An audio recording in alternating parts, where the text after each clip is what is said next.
Good afternoon, ladies and gentlemen. This is author Mark coming to you with another YouTube video by request. Today is a special treat because you will finally find out who the real Mark Roble is. Mark Roble is a published author. Yes, I have 5 books published.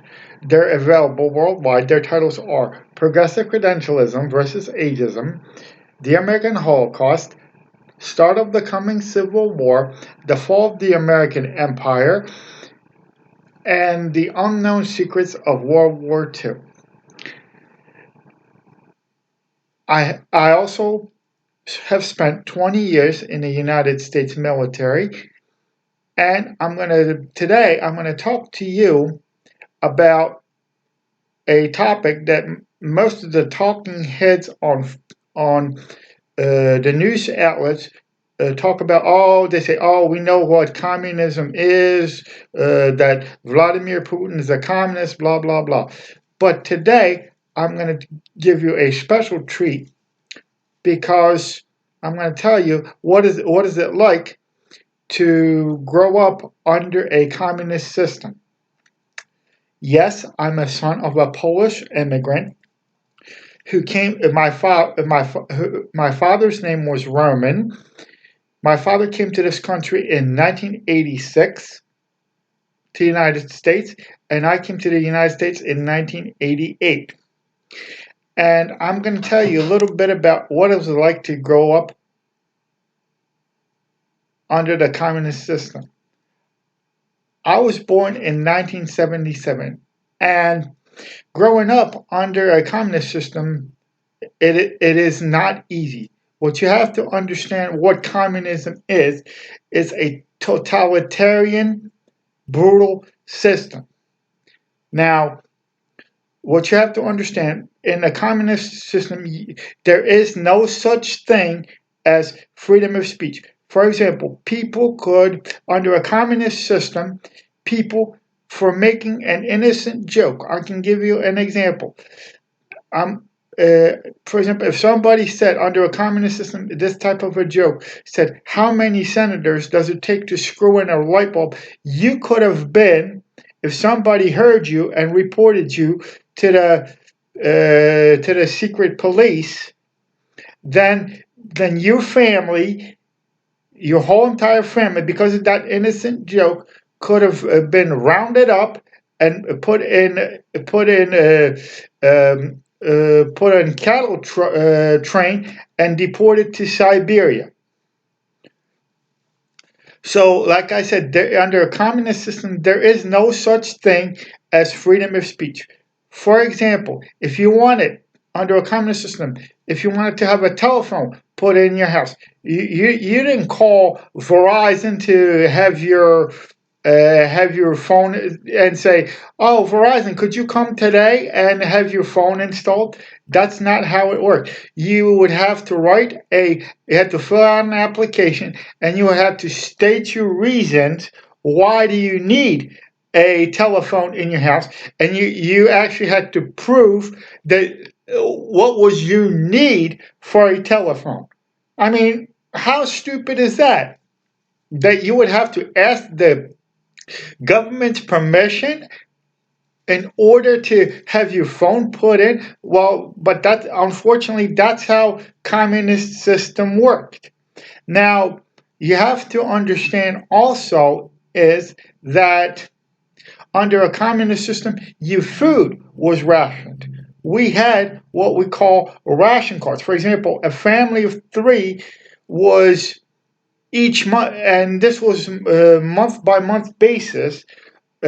Each family was entitled to, for example, 5 pounds of beef, 5 pounds of sugar, and say 10 pounds of whatever else you needed, and you had ration cards. But that wasn't the tricky part of the whole situation. Now, in order for you to buy your food, here's what you had to do. You had to get in line. You had to get up in the morning, at three, for example, at 3 o'clock in the morning, go to the store, stand in line. I mean, if you were the first person in line, yeah, you got something. You did get some the meager food that they had, whatever.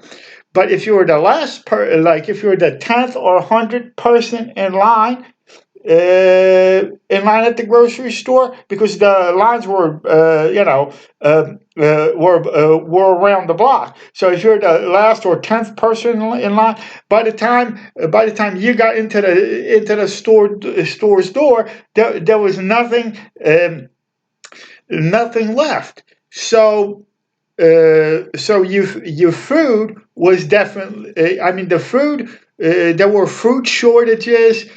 I mean, sometimes people would stand in line for 2 3 hours and all that, and sometimes a lady at the store would say, "Well, they're not going to bring in food today." So yes, there were food shortages and all those other things. Now, also, what I wanted to talk to you about, if you wanted, for example, if you wanted a car, you would have to write another letter and you had to ask the government's permission. And you had to give them a reason. Why do you need a car? I mean, cars were very scarce to come by under communist uh, system as well. And then what happens is like, those people who had the money, like for example, if you had an uncle who worked abroad, like for example in like in other countries like United States, and they brought dollars to you, then you could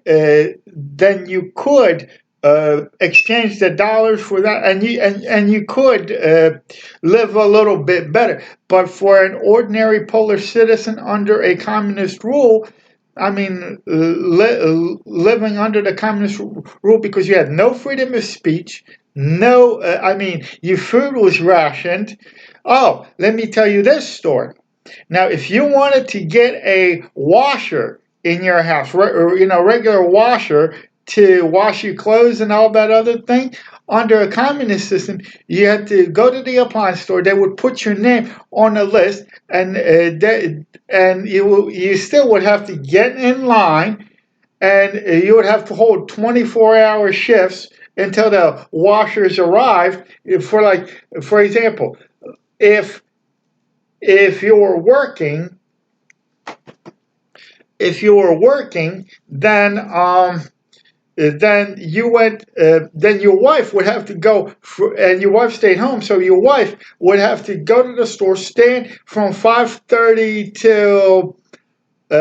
till 6 a.m. till you got off from work. Then your wife would leave. Then you at 6 a.m. would go and stand in front of the appliance store to get your washer into the house. And it's like, and there because and this happened because there were shortages of things. Now, to be honest with you, but see, here's how communism really works. The communist bosses and the people at the top, they had their own stores, they had their own where they could get like washers and all that stuff. But an ordinary Polish citizen could not first of all, they could not afford it. Second of all, it was not always available, and everything else. Now the other thing, it was there was no such thing as pizza deliveries like we have it here. I mean, let me tell you, the only time we had oranges, where we could see oranges, they had some oranges. They brought some oranges from Poland imported oranges from Cuba, and we the only time we were allowed to get them was around Christmas time. So living under a communist rule was not easy.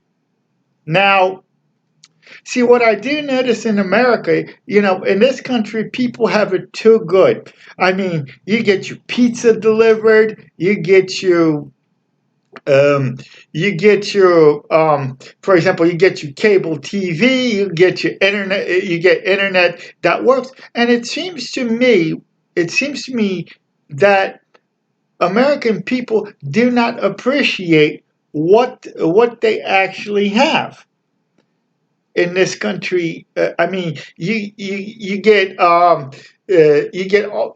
grocery stores are full of food. I mean, and to be honest with you, this is somebody talking who has lived under a communist system until I came to America in 1988. But for example, in Poland, under communist rule, the luxury items like your jeans were very hard to come by. I mean, there were. I mean, yes, there was what we call black market, and people bought like knockoffs and all this stuff. If you can get them, get those particular items. But it was a under. See, you people do not. American people do not understand, especially those talking heads on your news channels. They do not understand what it was like to live under under a communist system. Like, for example, like I said, in order for you to get a telephone in your house, you had to ask for permission. You wanted to buy a car, you had to ask for permission.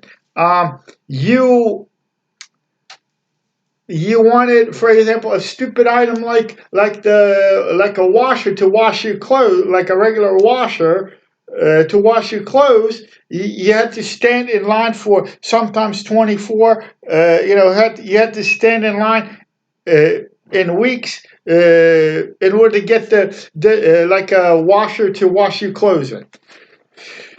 So, I mean, what I do know, like I said before, the American people, in my opinion, they don't appreciate how good they have it here in America.